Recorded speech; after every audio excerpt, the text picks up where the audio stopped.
दर्शकों, जैसा कि आप जानते हैं कि हर वर्ष एईएस और चमकी बुखार के कारण बच्चों की जान जाती रही है। उसी को ध्यान में रखकर बीते दिन कई कार्यक्रम जिला प्रशासन के माध्यम से चलाया गया। आज समाहरणालय सभा कक्ष में जिला अधिकारी ने एईएस चमकी बुखार के बारे में मीडिया के समक्ष विस्तार विवरण प्रस्तुत किए, ताकि भविष्य में फिर कभी एईएस चमकी बुखार से कोई बच्चा की जान न जाए। आइए इस दृश्य को देखते हैं और जानते हैं कि जिलाधिकारी ने क्या क्या गाइडलाइंस दिए जिससे बच्चों की जान बच पाए। आप जानते हैं कि हर वर्ष चमकी के बुखार से बच्चों की जान जाती रही है और जहाँ तक लीची की सवाल है, लीची पर प्रश्न चिन्ह उठते रहे हैं कि लीची खाने से ही चमकी बुखार जैसे बीमारी उत्पन्न होती है, जबकि कई सारे वैज्ञानिकों ने यहाँ आकर जांच पड़ताल किए तो यह स्पष्ट हुआ कि लीची खाने से ऐसा कोई बीमारी नहीं होता है। हाँ, यह सत्य है कि लीची जो सड़ जाता है उसी लीची के खाने से कई सारी बीमारी पैदा होता है। और यही से संबंधित जागरूकता के लिए एक शपथ पत्र दिया गया है जो प्रार्थना के समय चेतना सत्र के समय में उन लोगों को उस शपथ पत्र को देकर के पढ़ के सुनाया जाएगा। उसके अलावे वाल राइटिंग हमारे स्वास्थ्य विभाग के अलावे आईसीडीएस में और शिक्षा विभाग में भी पंचायत स्तर पर सब जगह वाल राइटिंग किया जा रहा है। वो हमको 2-3 दिन में वो भी खत्म हो जाना चाहिए। उसकी मॉनिटरिंग कर ली जाएगी। आईसीडीएस को 3000, नेहरू युवा केंद्र को 1000, जीविका को 3000, केजरीवाल को 2000 और रेड क्रॉस को 2000 प्राथमिक स्वास्थ्य से एएस की मार्गदर्शिका उपलब्ध कराई जा रही है। जिला एवं प्रखंड स्तर पर पदाधिकारी द्वारा पंचायतों को गोद लिया गया है, जिसकी सूची अभी निकली है। इसमें शायद 270 पंचायतों को गोद लेंगे और अधिकारी वाइज, जो कि पहले अभी हम लोग उसको 15-15 दिन पे करेंगे, लेकिन अप्रैल के बाद उसको वीकली किया जाएगा। सर के आदेश के अनुसार उसमें पंचायत में आईसी का ये होगा, प्रचार प्रसार होगा। साथ ही हो सकता है उसमें पंचायत के साथ रात्रि विश्राम का भी आदेश दिया गया है। अगर उसकी जरूरत पड़ेगी तो शाम में पंचायत शिविर लगा करके पंचायत में उसका प्रचार प्रसार किया जाएगा। उसके बारे में अभी सतीश बाबू ने बड़ा विस्तृत रूप से आपको जानकारी दी। मैं ओरिएंटेशन कार्यक्रम पर मुख्यतः फोकस इस मामले में करूंगा कि चमकी बुखार पर प्रभावी नियंत्रण के उसको लेकर के आपकी भूमिका क्या होगी और आप इस स्तर पे हम लोगों को मदद करेंगे। आपका सहयोग का स्वरूप कैसा होगा। जैसा कि पिछले 3 सालों से आपने हर मौके पर आपदा के हर स्थिति में आपने अपना सहयोग दिखाया है जिला प्रशासन के साथ मिल करके, उसी सहयोग की अपेक्षा पुनः आपके साथ होगी।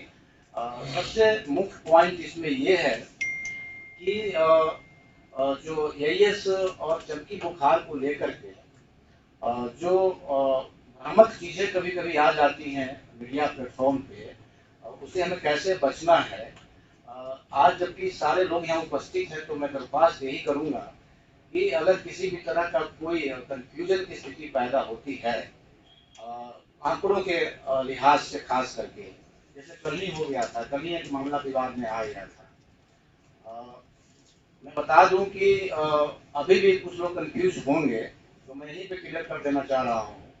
जैसे कि एक न्यूज चली चैनल पे कि चमकी बुखार से एक की मौत हुई है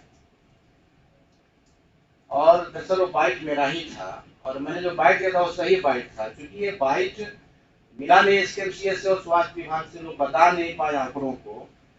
और स्थिति ये है कि जनवरी 2022 से लेकर अभी तक चमकी बुखार का स्टेटस क्या है, हम बस यही सवाल पूछे जाते हैं मीडिया के द्वारा। तो जनवरी माह में एक बच्चे की मौत हुई थी जो कि सीतामढ़ी से रिलेटेड था। आज के डेट में कोई मौत नहीं है, कोई नुकसान नहीं है, ना ही कोई बच्चा हमारे यहाँ भी भर्ती है किसी भी अस्पताल में। यह स्पष्ट रूप से मैंने ये बात मीडिया को बताई थी। स्वास्थ्य विभाग के अधिकारियों से भी मेरा ये अनुरोध होगा कि अगर आप रिपोर्ट कर रहे हैं तो अब रिटर्न में जो रिपोर्ट आ चुका है, जो सत्य रिपोर्ट है, तो अगर कोई पूछे तो आप पूरी कॉन्फिडेंस के साथ ये बता सकते हैं कि हाँ भाई जनवरी माह में मौत हुई थी। अब उसको नियंत्रण करने में बड़ा मुझे ऊर्जा लगाना पड़ा, अलग से विज्ञप्ति जारी करनी पड़ी कि नहीं ऐसी कोई बात नहीं, जनवरी माह में ही मौत हुई थी, आज के डेट में मौत नहीं है। इस बाबू से भी मैं आग्रह करूंगा कि आप नोडल पदाधिकारी हैं, यदि आपसे डाटा पूछा जाता है तो आप बोल सकते हैं, यदि डाटा सही है, विश्वसनीय है, तो बोलने में कोई दिक्कतें नहीं है।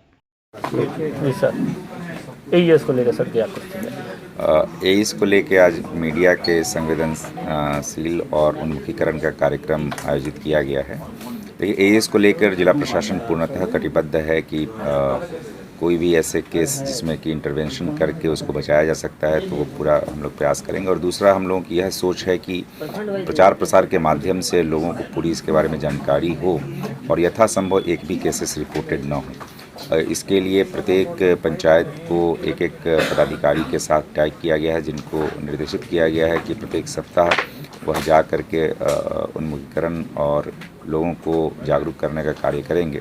और इसके अतिरिक्त जो मेडिकल क्षेत्र में हम लोगों ने पूरा प्रिपरेशन कर लिया है, हर एक पीएससी में इसके लिए बेड आरक्षित कर दिए गए हैं, दवाइयाँ उपलब्ध करा दी गई हैं, चिकित्सकों और एएनएम्स की रोस्टर एवं ड्यूटी बना दी गई है और लगातार औचक निरीक्षण के माध्यम से उनकी उपस्थिति भी जांच कराई जा रही है। इसके अतिरिक्त मेडिकल कॉलेज में और सदर अस्पताल में भी इसके लिए आवंटित किए गए हैं बेड्स। तो हम लोग उम्मीद करते हैं कि इस बार मिनिमम या नो कैजुअल्टी के स्कोप के साथ, एम और टारगेट के साथ हम लोग काम कर रहे हैं और प्रचार प्रसार ही इसका सबसे बेहतर विकल्प है। तो यहाँ के लोगों से भी, जो गार्जियंस हैं, जो पेरेंट्स हैं, उससे भी मेरी अपील है कि यदि अपने बच्चे में विशेष रूप से चूँकि यह गर्मी के दौरान अभी तक इस रिपोर्टेड केसेस हुए हैं, तो इस गर्मी के मौसम में, अप्रैल मई जून के मौसम में यदि किसी भी बच्चे में एईएस से संबंधित लक्षण जैसे ऐंठन आना या फिर चमकी आना या बेहोशी छाना, इस तरह की कोई भी, या बुखार आना, इस तरह के कोई भी लक्षण आते हैं तो बिना देरी किए नज़दीकी पीएससी में बिल्कुल उन्हें जाना चाहिए। और इसके लिए सभी पीएससी को हम लोगों ने अलर्ट पे रखा है। एएनएम, आशा, आंगनबाड़ी सेविका, सभी लोगों को हम लोगों ने ट्रेनिंग उपलब्ध कराई है। सभी लोगों को जानकारी है कि इसको कैसे तुरंत बच्चे को निकटस्थ पीएससी में ले जाना है। और इसके अतिरिक्त बच्चे को अपने गांव से पीएससी तक आने के लिए, एसकेएमसीएच तक आने के लिए गाड़ियां भी टैग की गई हैं, या कोई भी गाड़ी जो वहां उनको तुरंत उपलब्ध हो, उससे वो पीएससी लेवल पर आ सकते हैं। और गाड़ी का जो किराया है, गाड़ी का जो भाड़ा है, वह भी सरकार की तरफ से पेमेंट किया जाएगा। तो ये सारी तैयारियां की जा रही हैं और हम लोग उम्मीद करते हैं कि बिल्कुल मिनिमम कैजुअल्टी या नो कैजुअल्टी होगी और जितने भी केसेस यदि रिपोर्ट भी होते हैं तो हम लोग टाइमली इंटरवेंशन करके उनको बचाने में सक्षम होंगे।